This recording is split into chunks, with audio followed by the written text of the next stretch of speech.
Hey everyone. So today we're going to have a look at the meetings scheduler in HubSpot. And I'm going to just quickly take you through how to set this up.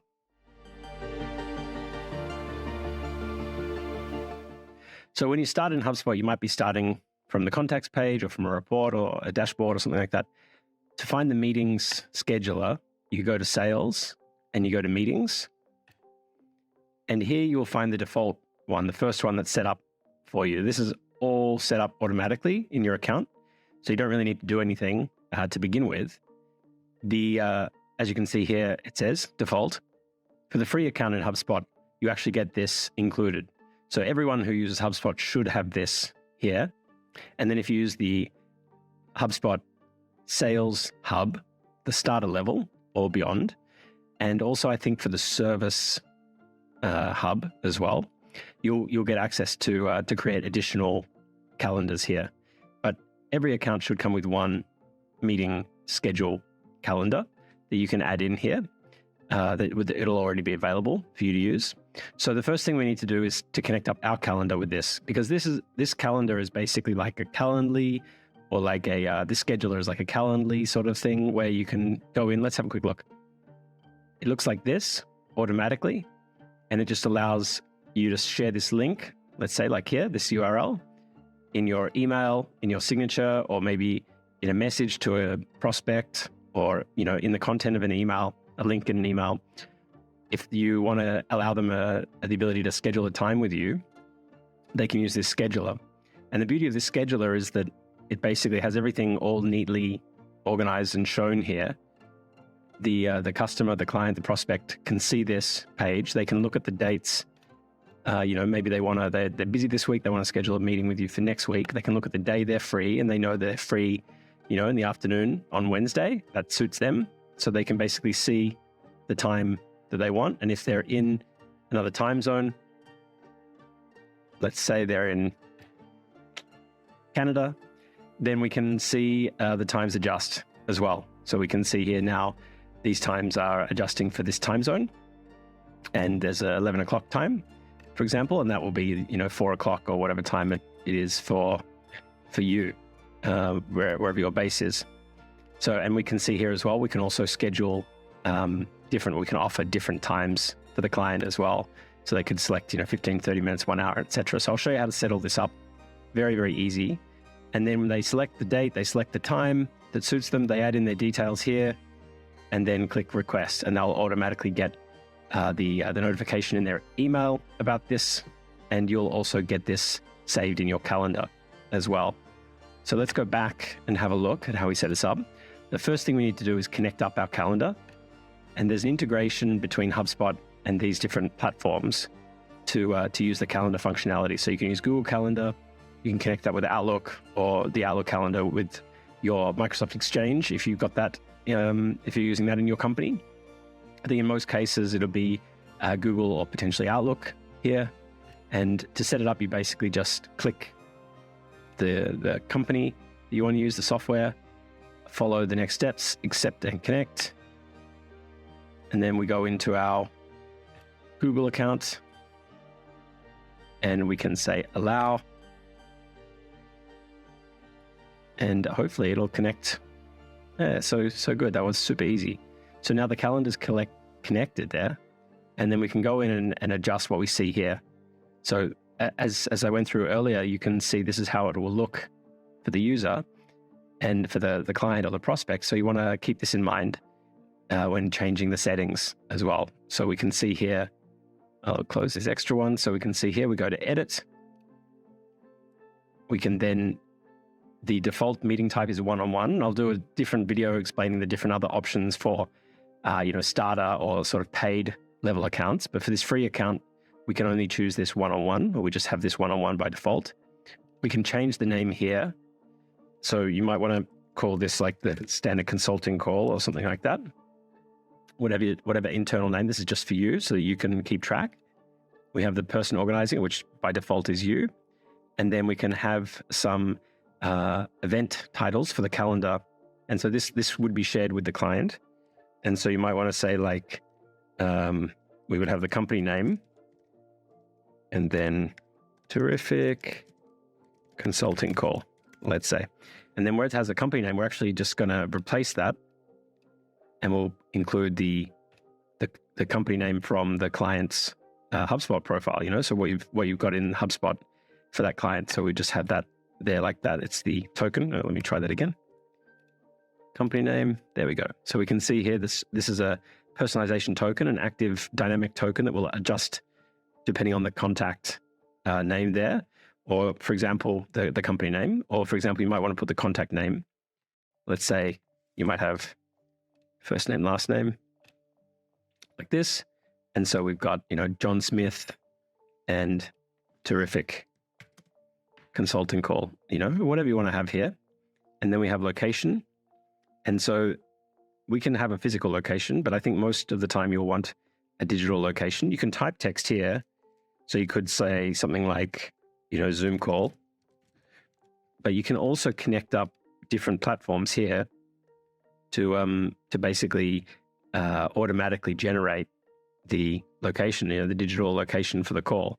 So we can connect up an app like Zoom, and there are other ones we can also add in like Teams, and then that would automatically allocate the location here.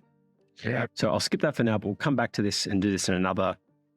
I'll share a video. I'll link a video up above and in the description explaining how to add the location here for this. But for now, we'll just write this text here, Zoom call. We can add a link to cancel or reschedule so that the user can make changes if they wish, like this. And then we can add a bit more description here as well. So we say, please prepare your questions for the call. Or, for example, we could have an agenda, like something like this. Opening introduction, Q&A, summary, whatever you want to have. And this would also be shared with the other person joining the call as well, or the other person that you're scheduling this meeting with. And then we can also go here to change the scheduling. So this is the default link. In the paid accounts, you'll be able to potentially customize this with your domain, but the free one just has this standard HubSpot link. It's possible also to collect payments in the call. If you were charging for your calls, you could potentially connect payments. This depends a bit on your location because the payment system may be limited to certain geographies. And I won't go through this now, but maybe I'll do another video around payments very soon. And then we have the schedule information. So here, this is what they're going to see on this page. You can see here. So you might change this to consulting call, something like that.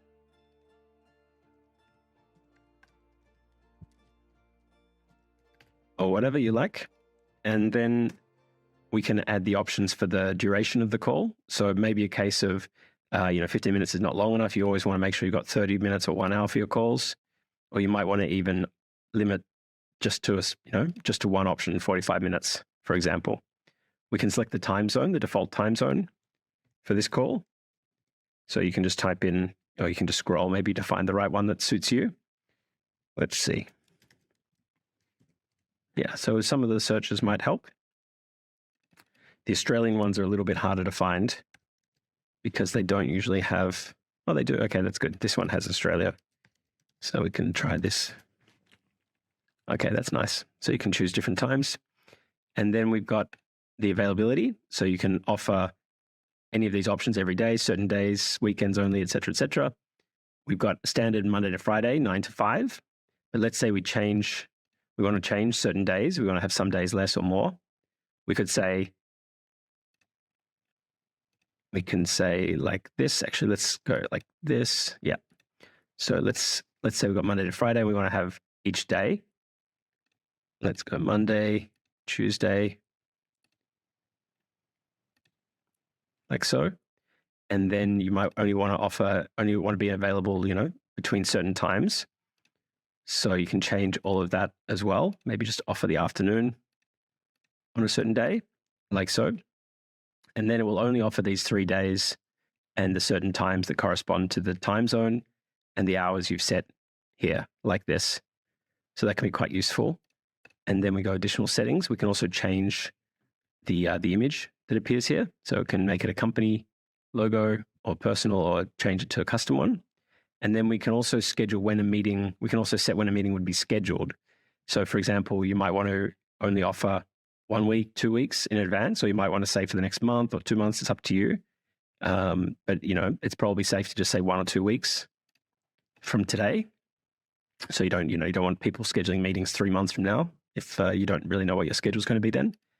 We can also set the amount of notice time. So you might want to have at least 4 hours before the call, just in case something gets scheduled last minute, or maybe a day before might be good. It's quite risky to have 15 minutes, I think. So it might be like, for example, a day. They've got to schedule a day before. Maybe 6 hours is good.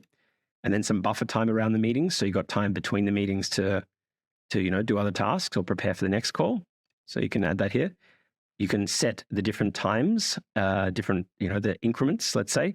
So for example, we want to have the meetings just, every 30 minutes, on every 30 minutes, so, 3:34, 4:35, etc., like that. So you could do that.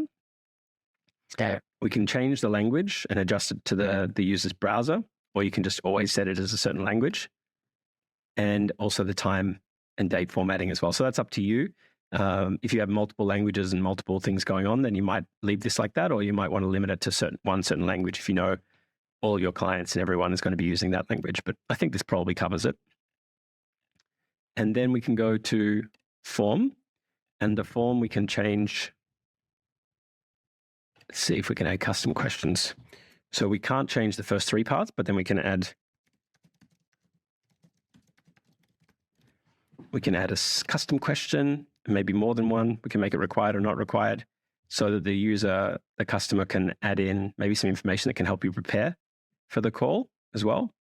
We can turn on the captcha prevention if you're getting a lot of people filling in the form, a lot of bots or, undesirables filling in the form, and you don't want to be, you don't want these systems, these bots automatically wasting your time filling in these forms. You can turn on this.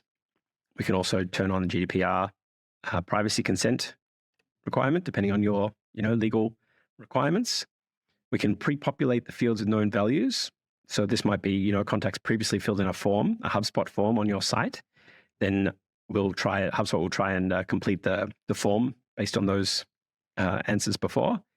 And you can also set it to auto-submit when the field's pre-populated. So basically the user doesn't even have to fill in the form a second time or a third time. If they've previously done it, it'll just automatically go through. And then we've got confirmation. So we can either have the default confirmation that looks like this, or we can redirect possibly to another page, another website, or maybe a HubSpot page that you've set up, to thank them, or maybe they need to complete some additional information on that. So we'll keep that as the default. And then we can also do some automation before we click save. So you can see here, I've made 13 changes, but so I've got to remember to click save. On the automation page, we can turn on or off whether we want to set a confirmation, send a confirmation email. And so basically to confirm, so they know that the meeting's been scheduled. I think that's good to have. And you can also send a pre-meeting reminder so that they don't forget about the call. So this might be good, depends on your, the relationship you have with your prospects. Might be good to have a little reminder there. And you can also include the invite description in the reminder as well. So something like this. And then we click save. And we've got our account set up. And so it's probably a good idea then to go back. And here we can click it again and see how the page is looking now. And we can see the available times. And it's worth noting that this availability automatically is syncing with your Google Calendar or Outlook calendar, so that let's say you do, get busy here, you scheduled some other calls, some other meetings you've got during this time, these slots will automatically disappear. So you won't have overlap. You can see here that there's a gap in my availability because I already have some things in my calendar at that time, for example. So that's really, it's a really smart system. It means you don't have to always check if you have availability. You don't have to update anything. It's always connected up. And so the link that you actually be sharing is just here. Click copy link. And this link, it's the same as you can see here, basically. This is the link that would be shared. And you could either put that as text in your email, or you could have it as a link in your email. Let's say if you want people to be able to just click straight away and schedule, and then they would go to this page and schedule. So it's all pretty straightforward. The other thing to have a look at is the settings. And under settings, you go to general, and then you go to calendar. And here you can see whether your account has been connected. In this case, yes. And we can then also set up, or check the settings that we've got here. So we've got this is the meeting scheduling pages. That's what we've just sort of been discussing. And we can see which calendar that it's connecting to and looking at. So this is how it knows whether you're available for meetings. And we can also set actually the calendar to sync the logs of new meetings with into HubSpot as well. So you could actually set it so that when you do have certain meetings, they would be automatically syncing into HubSpot. And here's the meetings URL. We can change some of these details if there's availability for these names, but it needs to be unique. And we can also potentially use custom domains if we've set those up, which I'll go through in another session. Default meeting link, if we had, for example, a few different meetings that we've set up in our, if we had a paid account. And we can turn on or off whether we want to allow scheduling pages like this. And if you're using the chat, you can also turn that on as well. So there's a lot of choices here. Let me save this. And then that's pretty much it. So I would suggest give this a go. It's already in your account if you're using HubSpot. If you haven't set up a HubSpot account, this is another great reason to give HubSpot a try. The fact that this comes sort of with all accounts, and you may already be using HubSpot, then you should take advantage of this rather than using Calendly or something else. This is all going to be integrated into the HubSpot account. So if someone fills in this form, this request for a meeting, it'll automatically sync to their profile page in HubSpot, and you'll be able to see that. Your colleagues will be able to see that in one place. And it will count as a sales activity for tracking in HubSpot as well. So it's a very useful function, and I strongly advise you try it out. So I hope that's been useful. Please let me know any questions you've got. If there's anything that I didn't cover here that you want to hear more about, or any other questions or topics relating to HubSpot or other related digital marketing technology, and anything else you want to learn, please share in the comments. Please let me know, and look forward to seeing you in the next video. Okay, thanks so much. Cheers. Bye.